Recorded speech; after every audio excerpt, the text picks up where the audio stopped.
നമ്മൾ പലരും ഇംഗ്ലീഷ് പറയുമ്പോൾ കുറച്ച് കാര്യങ്ങൾ എപ്പോഴും തെറ്റിപ്പോകാറുണ്ട്. അപ്പോൾ അങ്ങനെ തെറ്റുന്ന കുറച്ച് കാര്യങ്ങളാണ് ഇന്ന് നമ്മൾ നോക്കുന്നത് കേട്ടോ. ആദ്യമുള്ളത് വേർബ് ടെൻസ് കൺഫ്യൂഷൻ ആണ്. എന്ന് വെച്ചിട്ടുണ്ടെങ്കിൽ ഏത് ടെൻസിലാണ് ഈ വേർബ് ഉപയോഗിക്കേണ്ടത് ഞാൻ പറയുമ്പോൾ എന്നുള്ളത് കുറച്ച് കൺഫ്യൂഷൻ വരും. ഒരു ഉദാഹരണം പറഞ്ഞാൽ അവൾക്ക് ആൻസർ അറിയുണ്ടായിരുന്നില്ല. എങ്ങനെ പറയും? അപ്പോൾ മുമ്പ് നടന്നാണല്ലേ ചോദിച്ചപ്പോൾ അവൾക്ക് അറിയുണ്ടായിരുന്നില്ല. പാസ്റ്റ് ടെൻസ് ആണ്. അപ്പോൾ അറിയില്ല എന്ന് പറയാൻ നോയുടെ പാസ്റ്റ് ടെൻസ് ന്യൂ ആണെന്ന് അറിയാം. അപ്പൊ അറിയുണ്ടായിരുന്നില്ല എന്ന് എങ്ങനെ പറയാ? She did not knew the answer എന്ന് പറയും. തെറ്റ് മനസ്സിലായോ? ഈ ഡിഡ് വരുമ്പം പാസ്റ്റ് ടെൻസിൽ നമ്മൾ വേർബിനെ അതിന്റെ ബേസ് ഫോമിൽ നോ എന്നുള്ള ഫോമിലാണ് യൂസ് ചെയ്യുക. അപ്പൊ ഇതെങ്ങനെ തിരുത്തുക? She did not know the answer. മനസ്സിലായോ? ഇനി ഒരു ചെറിയ കാര്യം പറയട്ടെ. നിങ്ങൾ ഇംഗ്ലീഷ് പഠിക്കാൻ വേണ്ടിയിട്ട് ഒരു കോഴ്സ് നോക്കുകയാണെങ്കിൽ ഞാനൊരു നല്ല കോഴ്സ് ഉണ്ടാക്കിയിട്ടുണ്ട്. കുറേ ആൾക്കാർ എടുത്തിട്ട് വളരെ ഉപകാരപ്പെട്ട ഒരു കോഴ്സാണ്. അതിൻ്റെ ഡീറ്റെയിൽസ് അറിയണമെങ്കിൽ ഒരു വെബ്സൈറ്റ് ഉണ്ട്. അതിൻ്റെ ലിങ്ക് താഴെ കോമെൻറ്റിലും ഡിസ്ക്രിപ്ഷനിലൊക്കെ കൊടുക്കാം. അവിടെ ക്ലിക്ക് ചെയ്താൽ മതി. അത് ക്ലിക്ക് ചെയ്താൽ കോഴ്സ് വാങ്ങിക്കേണ്ട എല്ലാ ഡീറ്റെയിൽസും നിങ്ങൾക്ക് അറിയാൻ പറ്റും. അപ്പോൾ അത്രയേ ഉള്ളൂ. അവൾക്ക് അറിയായിരുന്നു എന്നെങ്ങനെയാ പറയാ? She knew the answer. അതെന്താ കാരണം? ആ സെൻറ്റൻസിന് ഡിഡ് ഇല്ല. മനസ്സിലായോ? അപ്പോൾ she did not know the answer, she knew the answer. ഇത് രണ്ടുമാണ് കറക്റ്റ് സെൻറ്റൻസ്. അപ്പോൾ ഇത് ക്ലിയർ ആയോ? അങ്ങനെയാണെങ്കിൽ ഒരു ചോദ്യം ചോദിക്കട്ടെ. അവൻ ഭക്ഷണം കഴിച്ചില്ല എങ്ങനെ പറയും? He did not ate the food അല്ല, he did not eat the food അല്ലേ? അപ്പം മനസ്സിലായോ? He did not eat the food. Okay. രണ്ടാമത്തെ പ്രശ്നം എന്ന് പറയുന്നത് സബ്ജക്റ്റ് വേർബ് എഗ്രിമെന്റ് ആണ്. ഒരു ഉദാഹരണം പറഞ്ഞാൽ ദ ന്യൂസ് ആർ ഇൻട്രസ്റ്റിംഗ് അങ്ങനെ പറയും. കാരണം ന്യൂസ് എന്ന് പറയുമ്പോൾ പ്ലൂറൽ അല്ലേ, അപ്പോൾ ആർ വേണ്ടേന്ന് തോന്നും. പക്ഷെ ന്യൂസ് എന്ന് പറയുന്നത് പ്ലൂറൽ അല്ല, സിംഗുലർ നൗൺ ആണ്. അപ്പോൾ ദ ന്യൂസ് ഇസ് ഇൻട്രസ്റ്റിംഗ് കേട്ടോ. ന്യൂസ് ആർ ഇൻട്രസ്റ്റിംഗ് എന്ന് പറയരുത്. ചില സമയത്ത് ദ മാംഗോസ് ഈസ് റൈപ്പ് അങ്ങനെ പറയും. അത് തെറ്റാണ്. മാംഗോസ് എന്ന് പറഞ്ഞിട്ടുണ്ടെങ്കിൽ മാങ്ങകൾ, അത് പ്ലൂറലാണ്. The mangoes are ripe. ഈ സാധാരണ എസ് വെച്ച് നമ്മൾ അവസാനിക്കുമ്പോൾ മാംഗോ, മാംഗോസ് അങ്ങനെ പറയുന്നതെല്ലാം പ്ലൂറലാണ്. പക്ഷെ ന്യൂസ് സിംഗുലർ ആണ്. അതൊന്ന് ഓർത്ത് വെക്കണം കേട്ടോ. അടുത്ത ഒരു കോമൺ പ്രശ്നം ആർട്ടിക്കിൾസിന്റെ ഉപയോഗമാണ്. അതാണ് പലർക്കും ബുദ്ധിമുട്ടായിട്ടുള്ളത്. ഒരു ഉദാഹരണം പറഞ്ഞാൽ ഐ സോ മൂവി യെസ്റ്റർഡേ. ഞാൻ ഇന്നലെ സിനിമ കണ്ടു അല്ലെ. നമ്മൾ ഡയറക്റ്റ് ട്രാൻസ്ലേഷൻ ചെയ്യുമ്പോൾ വരുന്നൊരു ബുദ്ധിമുട്ടാണിത്. ഞാൻ ഐ, മൂവി കണ്ടു, സോ മൂവി, എപ്പോൾ? ഇന്നലെ, യെസ്റ്റർഡേ അല്ലേ. എന്താ പ്രശ്നം? ആർട്ടിക്കിൾസ് ഉപയോഗിക്കുന്നത് വളരെ ഇമ്പോർട്ടൻ്റ് ആണ്. എന്താ ആർട്ടിക്കിൾ? എ, ആൻഡ്, ദ അല്ലേ. അപ്പം അത് ഉപയോഗിക്കുന്നത് ഇവിടെ വിട്ടുപോയിട്ടുണ്ട്. അതുകൊണ്ട് ഈ സെൻറ്റൻസ് തെറ്റാണ്. I so A movie yesterday. A movie, ഒരു മൂവി എന്നുള്ള അർത്ഥത്തിൽ എ മൂവി എന്ന് പറയുന്നത് നിർബന്ധമാണ് അവിടെ. ഇല്ലെങ്കിൽ നിങ്ങൾ ആ സെൻറ്റൻസ് പറഞ്ഞാൽ തെറ്റാണ്. അത് ചെറിയൊരു തെറ്റ് മാത്രമല്ല, കേൾക്കുന്ന ആൾക്കാർക്ക് നിങ്ങൾക്ക് ഇംഗ്ലീഷ് അറിയില്ല എന്ന് പ്രത്യേകം മനസ്സിലാവും. അങ്ങനത്തെ വലിയ തെറ്റാണ് ഈ ആർട്ടിക്കിൾസ് ഉപയോഗിച്ചില്ലെങ്കിൽ. മലയാളത്തിൽ ഇപ്പോൾ ഞാൻ സിനിമ കണ്ടു എന്ന് പറഞ്ഞാലും, ഞാനൊരു സിനിമ കണ്ടു എന്ന് പറഞ്ഞാലും ആരും ഓ നീ ഒരു സിനിമ എന്ന് പറഞ്ഞില്ല അതുകൊണ്ട് നിനക്ക് മലയാളം അറിയില്ല എന്ന് പറയില്ല. പക്ഷെ ഇംഗ്ലീഷിൽ ആർട്ടിക്കിൾസ് കറക്റ്റായിട്ടുള്ള സെൻറ്റൻസ് ഉണ്ടാക്കണമെങ്കിൽ വളരെ വളരെ ഇമ്പോർട്ടൻ്റ് ആണ്. എനിക്കറിയാം നിങ്ങൾക്ക് അത് ദേഷ്യം പിടിക്കുന്നു. ചെറിയൊരു സാധനമാണ് ഇത്, ഇത്ര ഇമ്പോർട്ടൻ്റ് ആണോ? കുറച്ച് ഇമ്പോർട്ടൻ്റ് ആണത്. അപ്പോൾ അതിൻ്റെ വീഡിയോ ഞാൻ ലിങ്ക് ചെയ്യാം, അതൊന്ന് കണ്ടു നോക്കൂ കേട്ടോ. ആർട്ടിക്കിൾസിൽ ഒന്ന് ക്ലിയർ ആക്കി പോണേ. അടുത്ത തെറ്റ് നമ്മുടെ ടെൻസിന് തന്നെയാണ്. ഞാനൊരു സെൻറ്റൻസ് പറയാം, നിങ്ങൾക്ക് അതിൻ്റെ മിസ്റ്റേക്ക് മനസ്സിലാവുണ്ടോ എന്ന് പറയണേ. ഒറ്റ നോട്ടത്തിൽ മിസ്റ്റേക്ക് ഒന്നും തോന്നാൻ ചാൻസ് ഇല്ല, പക്ഷെ തെറ്റാണത്. എന്താ മിസ്റ്റേക്ക് എന്ന് മനസ്സിലാക്കണേ. I am waiting for a long time. നീ എവിടെയായിരുന്നു? ഞാൻ കുറേ നേരം വെയിറ്റ് ചെയ്യാം. I am waiting for a long time. എന്താ തെറ്റ്? I have been waiting for a long time. ഈ ഫോർ, സിൻസ് കുറച്ച് നേരമായിട്ട് ചെയ്തുകൊണ്ടിരിക്കുകയാണ് എന്നൊക്കെ പറയുമ്പോൾ നമ്മൾ എപ്പോഴും പ്രസന്റ് പെർഫെക്റ്റ് കണ്ടിന്യൂസ് ഉപയോഗിക്കണം. I have been waiting for a long time. മനസ്സിലായോ? ഫോർ എ ലോങ് ടൈം വരുമ്പോൾ ഐ ആം വെയിറ്റിംഗ് എന്ന് പറ്റില്ല, ഐ ഹാവ് ബീൻ വെയിറ്റിംഗ് എന്ന് തന്നെ വേണം. അപ്പോൾ അവളായിരുന്നെങ്കിലോ? അവൾ കുറേ നേരമായി അവിടെ വെയിറ്റ് ചെയ്യാണ്. She has been waiting for a long time. മനസ്സിലായോ ഇത്? അടുത്തതും ഇതുപോലെ ആർട്ടിക്കിൾ തന്നെയാണ്. ഞാൻ സെൻറ്റൻസ് പറയാം. സെൻറ്റൻസ് ഇതാണ്: I'm going to market now. എന്താ പ്രശ്നം? I'm going to the market now. The നിർബന്ധമാണ് അവിടെ. I'm going to the market now. I'm going to market now എന്ന് പറയുമ്പം ആ സെൻറ്റൻസ് ഒരു ഇൻകംപ്ലീറ്റ് ആണ്, ഇൻകറക്റ്റ് ആണ്. I'm going to the market now. ഈ ദയുടെ യൂസ് എടുത്ത് പറയാനൊരു വീഡിയോ ഉണ്ട്, അത് ഞാൻ ലിങ്ക് ചെയ്യാം. നിങ്ങൾക്ക് ഇത് ഇഷ്യൂ ഉണ്ടെങ്കിൽ അത് കണ്ടു നോക്കൂ കേട്ടോ. അടുത്ത പ്രശ്നം പ്ലൂറൽ ഉപയോഗിക്കുമ്പോഴാണ്. ഇതൊരു കോമൺ മിസ്റ്റേക്ക് ആണ്. ഒരു 5 സ്റ്റുഡൻസിന് എടുത്താൽ ഒരു 3 സ്റ്റുഡൻസ് ഇതേ മിസ്റ്റേക്ക് വരുന്ന കാണാം.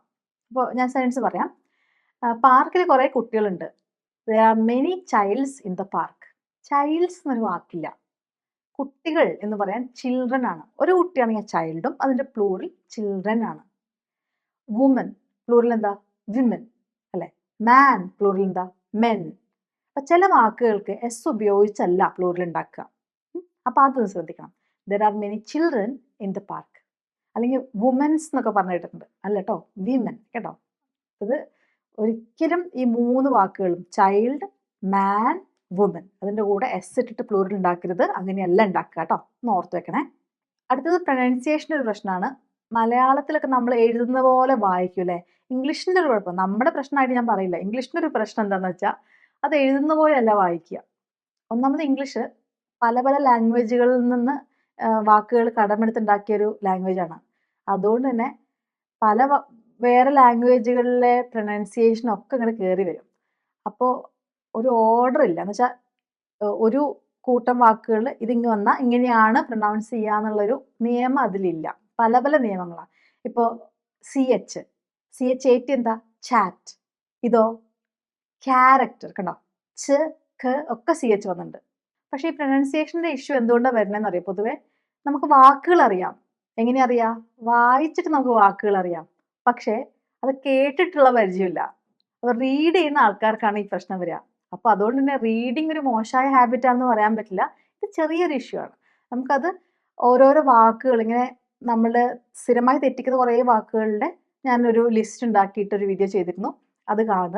അത് നമ്മൾ സാധാരണ പോലെ നമ്മൾ പഠിച്ചു പോകുമ്പോൾ വരുത്താറുള്ള അബദ്ധങ്ങളാണ്. ഇത് വലിയൊരു ബുദ്ധിമുട്ടാണെന്ന് ഞാൻ പറയില്ല. എസ്പെഷ്യലി ഇന്ത്യയിലാണ് സംസാരിക്കുന്നതെങ്കിൽ നമ്മൾ കറക്റ്റായിട്ട് പ്രൊനൗൺസ് ചെയ്താൽ പലർക്കും മനസ്സിലാവില്ല. പക്ഷേ ഇപ്പോൾ കുറേ കുട്ടികളൊക്കെ വിദേശത്ത് പോലെ UK പോകുമ്പോൾ അതിൻ്റെ കറക്റ്റ് പ്രൊനൗൺസിയേഷൻ പഠിക്കുന്നത് നന്നായിരിക്കും. അടുത്തൊരു ഇഷ്യൂ ഡയറക്റ്റ് ട്രാൻസ്ലേഷൻ ആണ്. എന്താണത്? ഒരു സെൻറ്റൻസ് പറഞ്ഞാൽ ഇന്ന് രാവിലെ ഞാൻ വൈകിയാണ് എണീറ്റത്. ഇങ്ങനെ പറയും. ഇന്ന് രാവിലെ, ഇന്ന് ടുഡേ, രാവിലെ മോർണിംഗ് ഐ എഴുന്നേറ്റത് ലേറ്റ് ആയിട്ടാണ്. Woke up late. Today morning I woke up late. Mistake മനസ്സിലായോ? ഡയറക്റ്റ് ട്രാൻസ്ലേഷൻ ചെയ്യുമ്പം ഇന്ന് രാവിലെ എന്നുള്ളത് ടുഡേ മോർണിംഗ് ആണ്. പക്ഷേ ശരിക്കും അത് പറയേണ്ടത് ദിസ് മോർണിംഗ് എന്നാണ്. ഈ രാവിലെ എന്നാണ് ഇംഗ്ലീഷിൽ ഉപയോഗിക്കുക. ദിസ് മോർണിംഗ് കേട്ടോ, ടുഡേ മോർണിംഗ് അല്ല. അപ്പോൾ this morning I woke up late. Okay.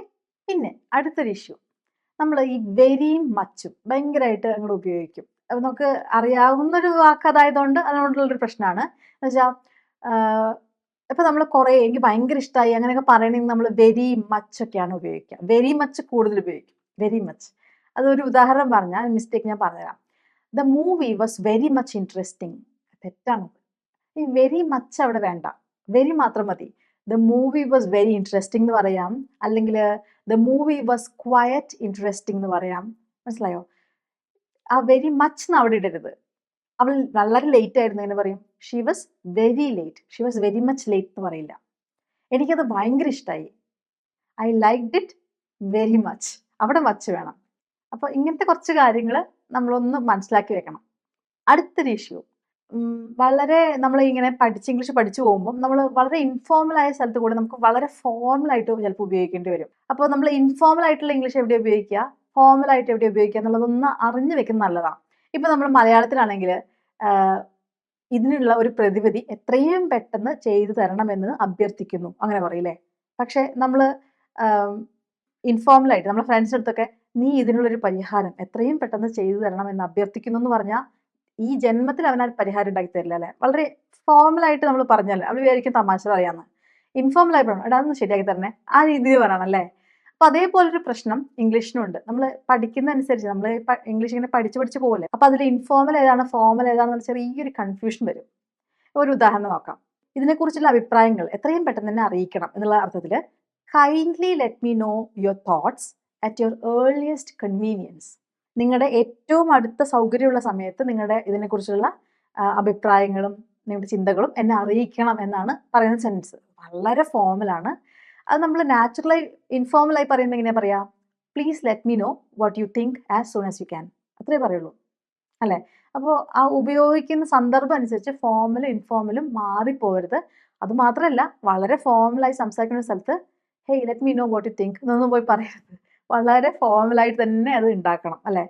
അപ്പോൾ ആ കാര്യങ്ങൾ വളരെ നാച്ചുറലായിട്ട് സംസാരിക്കുമ്പോൾ നമ്മൾ പൊതുവെ ഇൻഫോർമൽ ആയിട്ടുള്ള കേസുകളിലാണ് അല്ലേ? വളരെ ഫോർമലായിട്ട് നമ്മളൊരു പാറ്റേൺ ഫോളോ ചെയ്യും അല്ലേ? ഫോർമലായി സംസാരിക്കുമ്പം let me no your thoughts at your earliest convenience എന്നൊക്കെ പറഞ്ഞ് വളരെ ഇങ്ങനെ നല്ല ഭംഗിയായിട്ട് ആ സെൻറ്റൻസ് പറയും. പക്ഷേ വളരെ നാച്ചുറലായി സംസാരിക്കുമ്പോൾ നമ്മളിങ്ങനെ ഉപയോഗിക്കില്ല. അപ്പോൾ let me no what you think അങ്ങനെയൊക്കെ ഉപയോഗിക്കുള്ളൂ. അപ്പോൾ ആ ഒരു വ്യത്യാസം നിങ്ങളുടെ മനസ്സിലുണ്ടാവണം കേട്ടോ. അപ്പോൾ നമ്മൾ സാധാരണ വരുത്തുന്ന കുറച്ച് മിസ്റ്റേക്സ് പോയിന്റ് ഔട്ട് ചെയ്തുണ്ടാക്കിയ വീഡിയോ ആണ്. അപ്പോൾ ഇതിൽ പറഞ്ഞ ഏതെങ്കിലും ഒരു കാര്യം നിങ്ങൾ സാധാരണ വരുത്തുന്ന ഒരു മിസ്റ്റേക്ക് ആണെങ്കിൽ അതൊന്ന് കോമെന്റിൽ അറിയിക്കുമോ? ഒരു എക്സാമ്പിളും കൂടെ വെച്ചാൽ നല്ല കാര്യമായിരുന്നു. അപ്പോൾ അടുത്ത ദിവസം വേറൊരു വീഡിയോയിൽ കാണാം. അതുവരേക്കും ബൈ.